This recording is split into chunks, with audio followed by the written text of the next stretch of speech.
Welcome back to the Psychology of Intimacy. I'm Dr. Cohen. This is episode 6 of 14, The Intimacy Desire Paradox.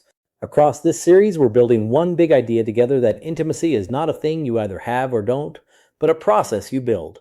If you're joining mid-series, you're welcome here, but you'll get the most out of today if you think of it as one piece of a larger picture we're assembling episode by episode. Here's a sentence I hear in different words all the time.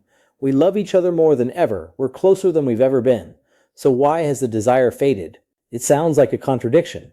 How can two people grow closer and less passionate at the same time? Today I want to explore one of the most provocative ideas in modern thinking about intimacy, the possibility that closeness and desire are not always allies. Sometimes they pull in opposite directions. The therapist Esther Perel framed this as a fundamental human tension. On one side, we have a deep need for security, for comfort, predictability, safety, the warm certainty of belonging. This is the need that intimacy, in the sense we've been building all series, beautifully satisfies. On the other side, we have a need for something quite different, for adventure, mystery, novelty, a little distance to reach across. And eroticism, Perel argues, tends to feed on that second set. Desire likes a gap, it likes anticipation, the unknown, the not yet had. Now you can see the paradox forming. The work of building intimacy, becoming utterly familiar, utterly safe, utterly known, folding two lives into one shared routine, is in some ways the work of erasing exactly the distance that desire feeds on. We close the gap, because closing the gap is what love does, and in closing it, we sometimes remove the very space across which longing used to travel. I want to be careful here because this idea gets misused. The point is not that intimacy kills desire, or that you must choose between a loving partnership and a passionate one.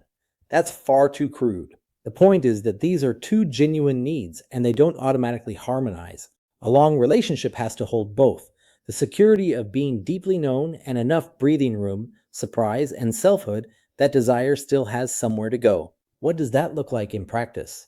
Often it means resisting the urge to fuse completely. It means each partner keeping a life, an inner world, interests, and competencies the other watches with a little admiration from across a small distance. Perel's memorable observation is that desire often reignites when we get to see our partner as a slightly separate person again, confident in their own element, doing something they're good at, momentarily a little mysterious to us. And notice how this connects to where we're heading later in the series. The capstone idea we'll reach is about differentiation, the ability to be close to someone without dissolving into them. This paradox is the first hint of why that matters. A self that stays a self is not a threat to intimacy. It may be the thing that keeps desire alive inside it. So the takeaway is a reframe. If closeness and desire feel like they're in tension, you are not broken and your relationship is not failing. You're feeling two real needs for security and for space that don't automatically agree. The work is to honor both. This week, consider where your relationship might have closed every gap, and whether a little room to admire each other from across it might do some good.